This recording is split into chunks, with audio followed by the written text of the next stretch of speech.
آج کی یہ ویڈیو دنیا کی بہادر ترین اور دلیر قوم گجر کی تاریخ سے متعلق ہے، جس میں آپ جانیں گے گجروں کے ابتدائی مذاہب کے بارے میں، اور یہ بھی کہ ان کا شجرہ نسب ماضی کی کن مشہور شخصیات سے جڑا ہوا ہے، اور یہ جاننے کی کوشش بھی کریں گے کہ آخر گجر قوم کے اس قدر بہادر اور غیرت مند ہونے کی حقیقی وجوہات کیا ہیں۔ تو چلیے جانتے ہیں۔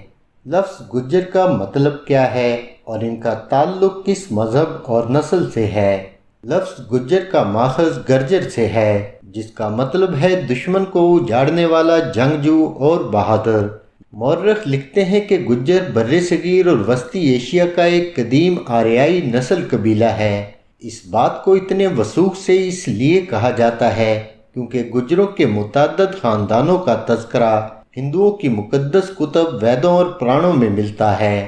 تقریباً 4000 سال قبل مسیح ہندو مت کے مذہبی پیشوا شری وسرت رائے وہ پہلی ہستی تھی جس کو قدیم رامائن میں گرجر لقب سے پکارا گیا ہے، اور پھر آنے والے زمانے میں شری وسرت رائے کی اولاد کو گجر لقب سے پکارا جانے لگا۔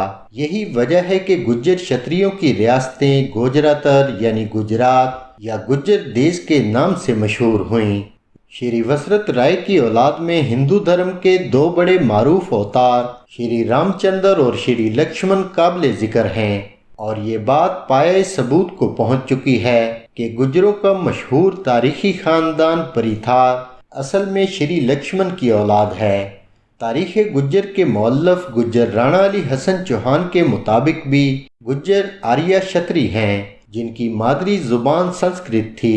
پھر آنے والے زمانے میں یہی زبان گجراتی ہوئی اور باہر نکلنے پر گوجری ہو گئی۔ گجروں کا ابتدائی مذہب ویدک، جبکہ ان کا آبائی ملک گجرات کہلاتا تھا۔ گجروں کا پرانا لباس انگرکھا پائجامہ اور پگڑی پر مشتمل تھا۔ گجر بطور ایک بہادر اور جنگجو قوم۔ پنجاب یونیورسٹی لاہور کے انسائکلوپیڈیا کا کہنا ہے کہ راجپوت اور جاٹ اصل میں گجروں سے ہی نکلے ہیں۔ ان کا کہنا ہے کہ وسط ایشیا میں گجر ریوڑ چراتے ہوئے پہنچے، اور آج بھی گجروں کی اکثریت مویشی پالنے اور زراعت کے پیشے سے وابستہ ہیں۔ گجر لوگ نہ صرف کافی تنومند ہوتے ہیں بلکہ بہت خوبصورت اور بہادر بھی ہوتے ہیں۔ ان کی بہادری کے حوالے سے ایک ضرب المثل بھی مشہور ہے کہ گجر قوم کی عورت اور شیرنی کا دودھ پیو گے تو شجاع بنو گے۔ پنجاب یونیورسٹی لاہور کے انسائکلوپیڈیا کے مطابق قدیم گجر سورج کی پرستش کیا کرتے تھے۔ ان کی بہادری اور شجاعت کو ہندو برہمنوں نے بہت جلد بھانپ لیا، تبھی ہندو برہمنوں نے انہیں ہندو دھرم میں شامل کرنے کا منصوبہ بنایا، اور اس کے لیے ہندو برہمنوں نے کوہ آب پر آگ کی قربانی سے گجروں کو پوتر کرنے کا انتظام کیا۔ اس قربانی کے نتیجے میں 4 عظیم گجر پرہار، پرمار، چوہان اور سولنگی نمودار ہوئے۔ پھر انہی چاروں گجروں کی نسل سے آگے چل کے کئی عظیم المرتبت حکمران پیدا ہوئے، جنہوں نے 5ویں صدی عیسوی میں گجروں کی منمال میں سلطنت عظمیٰ اور بھڑوچ میں سلطنت صغریٰ قائم کی۔ اس دور میں گجر ایک انتہائی طاقتور قوم کے طور پر نمودار ہوئے اور وسیع علاقے میں قدم جماتے ہوئے بڑی بڑی سلطنتیں قائم کیں۔ مستند تاریخی حوالہ جات سے یہ بات اچھی طرح واضح ہو جاتی ہے کہ صدیوں برصغیر پر حکومت کرنے کی وجہ سے گجر قوم معاشرے میں اعلیٰ و عرفہ مقام حاصل کر چکی تھی۔ برہمنوں نے گجروں کو عقیدتاً سوسائٹی کا اعلیٰ نسل طبقہ قرار دیتے ہوئے انہیں سورج دیوتا اور چاند دیوتا کی نسل قرار دیا، جس سے مراد یہ تھی کہ سورج اور چاند دیوتا نے ہندو مت کی حفاظت کے لیے شتری گجروں کو زمین پر اپنا نائب بنا کر بھیجا۔ یہی وجہ ہے کہ ہندو برہمنوں نے گجر قوم کے تقریباً 300 خاندانوں میں نصف کو سورج بنسی اور نصف کو چندر بنسی قرار دیا۔ گجر اتہاس میں لکھا ہے کہ برصغیر میں جن جن علاقوں کو گجروں نے اپنی راجدھانی بنایا، ان علاقوں کو گجر حکمرانوں نے گجرات، گوجرتر یا گجر دیس کا نام دیا۔ مثلاً گجرات کاٹھیا واڑ، گجرات کنوج، گجرات سندھ، گجرات سہارنپور، گجرات ہزارہ، گجرات پنجاب اور مہا گجرات وغیرہ وغیرہ۔ تاریخ ہند کے مطابق دریائے سندھ اور دریائے جمنا کے درمیانی علاقے کو گوجر دیس، جبکہ پشر کی جھیل اور گرد و نواح کے مندروں کو گجر حکمرانوں کا تعمیر کردہ بتایا گیا۔ فارسی تاریخ تحفۃ الکرام میں تحریر ہے کہ ہندوستان پر عربوں نے سپہ سالار محلب کی سرکردی میں حملہ کیا تو لسبیلا کے گجروں نے اسے پسپا کر دیا، لیکن بعد میں محمد بن قاسم حملہ آور ہوئے تو گجروں کے تمام مرد و زن میدان جنگ میں کٹ کر اپنے وطن کی حفاظت، آبرو اور حرمت پر قربان ہو گئے، جس کے نتیجے میں عرب فاتح کے ہاتھ صرف لسبیلا کی زمین ہی آئی اور آخر کار محمد بن قاسم کو یہ علاقہ گجروں کے ایک دوسرے قبیلے برا کے سپرد کرنا پڑا۔ عرب سیاح المسعودی اپنی کتاب میں لکھتے ہیں کہ گجر اس قدر بہادر قوم تھی کہ انہوں نے برہما بادشاہ کی ناک میں بھی دم کر رکھا تھا۔ برہما بادشاہ پر گجروں کا خوف اس قدر طاری تھا کہ وہ کبھی بھی گجر علاقوں پر حملہ کرنے کی جرت نہیں کر پایا، بلکہ یہ تمام عمر اپنے ملک کی حدود میں رہتے ہوئے گجر فوجوں کے جارحانہ حملوں سے اپنے ملک کا دفاع کرتا رہا۔ سندھی ادب کی جانی مانی ہستی شاہ عبد اللطیف بھٹائی کے کلام کا مطالعہ کرنے والے احباب اس بات سے بخوبی واقف ہیں کہ شاہ صاحب گجر قبیلے کی بہادری، غیرت اور حکمران گجروں کے رویوں سے کس قدر متاثر تھے۔ ایک چینی سیاح ہیون شانگ شنگ لکھتا ہے کہ 640 عیسوی میں راجپوتانہ کے ایک بڑے حصے پر گجروں کی حکومت قائم تھی۔ چینی سیاح ہیون شانگ شنگ کا کہنا ہے کہ وہ گجروں کے تاریخی شہر دلبی پور بھی گیا، جہاں 8ویں، 9ویں اور 10ویں صدی کے بہت سے گجر حکمرانوں کے کتبے دستیاب ہیں۔ ان کتبوں سے گجروں کی سلطنت اور دارالخلافے کا علم ہوتا ہے۔ ماضی کے ادوار میں دلبی پور میں گجروں کا ایک متبرک مہر خاندان حکومت کرتا تھا، جس کے ایک راجہ گھوسین کی اولاد گہلوٹ کہلوائی۔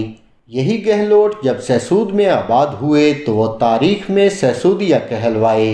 رانا سنگا اور رانا پرتاپ جیسی مشہور ہستیوں کا تعلق سیسودیہ سے ہی تھا۔ اس کے علاوہ دلبی پور میں موجود ان قدیم کتبوں کے مطابق 840 عیسوی میں کنوج پر راجہ بھوج کی حکومت تھی، اور انہی کتبوں کی مدد سے راجہ بھوج کے شجرہ نسب کے ساتھ ساتھ اس بات کا بھی پتہ چلتا ہے کہ گجروں کا گرہوار خاندان 1154 عیسوی تک یعنی 354 سال کے لمبے عرصے تک کنوج پر حکمران رہا۔ گرہوار خاندان کی سلطنت کا خاتمہ سلطان محمد غوری نے کیا۔ اسی طرح انلواڑہ میں گجروں کے سولنگی خاندان کا خاتمہ علاؤ الدین خلجی کے ہاتھوں ہوا۔ گجر قوم کا زوال۔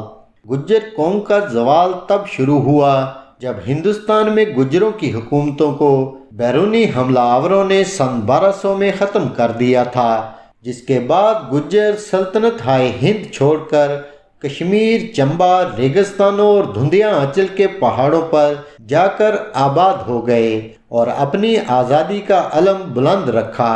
اس کے 100 سال بعد گجروں کے آخری چراغ رنتمبور، چتوڑ اور انلواڑہ بھی علاؤ الدین خلجی نے گل کر دیے، مگر کشمیر میں گجروں کی شمع حریت جلتی رہی۔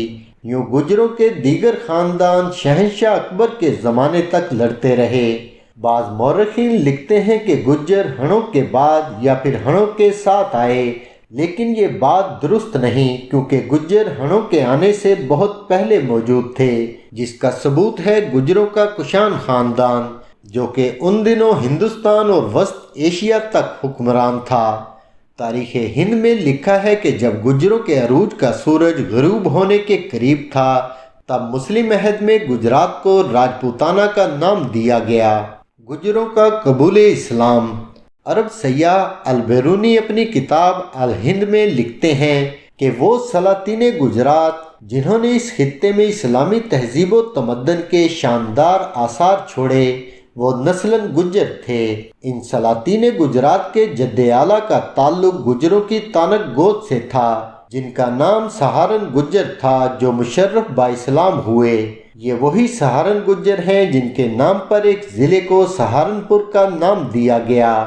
اسلام قبول کرنے کے بعد سہارن گجر فیروز شاہ تغلق کے بھروسہ مند اہلکار بنے اور وجیہ الملک کا خطاب پایا۔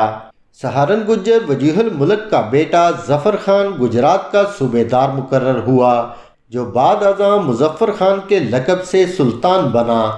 اسی مظفر شاہی گجر خاندان کا خاتمہ مغل شہنشاہ جلال الدین اکبر نے کیا۔ اسلام قبول کرنے کے بعد گجروں میں بہت سے علماء، فضلاء، اولیاء اور شعراء ہوئے، جیسا کہ فارسی زبان کے شاعر فقیر اللہ آفرین لاہوری بھی گجر تھے، اور پنجابی زبان کے جانے مانے شاعر مولوی غلام رسول بھی گجر تھے۔ الغرض ہر زمانے میں گجر قوم کے لوگ اعلیٰ صفات کے مالک رہے ہیں۔ پاکستان میں گجروں کی آبادی کا تناسب۔ رواج نامہ بندوبست اراضی ضلع ہزارہ 1872 کے مطابق صرف ہزارہ میں گجر قوم کی 45 شاخیں آباد ہیں۔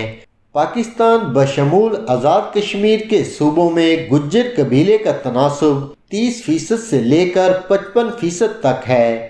بلوچستان میں بلوچی گجر خاندان مثلاً زرکزئی، میر دھاڑی، ظاہری اور مکسی صوبے کی کل آبادی کا نصف ہیں اور بڑے فخر سے خود کو گجر کہلواتے ہیں۔ ایسے ہی خیبر پختونخوا میں گجر 60% کی تعداد میں آباد ہیں۔ جیسا کہ پنجاب اور دیگر صوبہ جات میں یہ تاثر پایا جاتا ہے کہ پشتو بولنے والے سب لوگ پٹھان ہوتے ہیں، جو کہ ایک غلط خیال ہے، کیونکہ شمالی علاقہ جات پشاور، مردان اور مینگورہ میں 70% پشتو بولنے والے لوگ گجر برادری سے تعلق رکھتے ہیں۔ آئین اکبری کے مطابق ہزارہ ڈویژن کا قدیمی نام ہزارہ گوجرا ہوا کرتا تھا، یعنی اس دور میں یہاں گجروں کے 1000 گاؤں آباد تھے، لیکن اب یہ تعداد کئی ہزار تک جا پہنچی ہے۔ ضلع مردان میں گوجر گڑی، گوجرانو کلے، گوجرات اور گجر کالونی جیسے نام گجر برادری کے تناسب کو ظاہر کرتے ہیں۔ اسی طرح پنجاب کے کچھ شہروں کے نام بھی گجروں کی مناسبت سے رکھے گئے، جیسے کہ گجرانوالا، گجرات اور گوجر خان۔ غرض یہ کہ گجر قوم پاکستان اور آزاد کشمیر کے تمام علاقوں میں اکثریت میں موجود ہیں اور وطن عزیز کے تمام تر شعبوں میں اپنی خدمات انجام دے رہے ہیں، اور تمام تعصبات سے بالاتر ہو کر ملکی وحدت اور مضبوط و مستحکم وفاق پر یقین رکھتے ہیں۔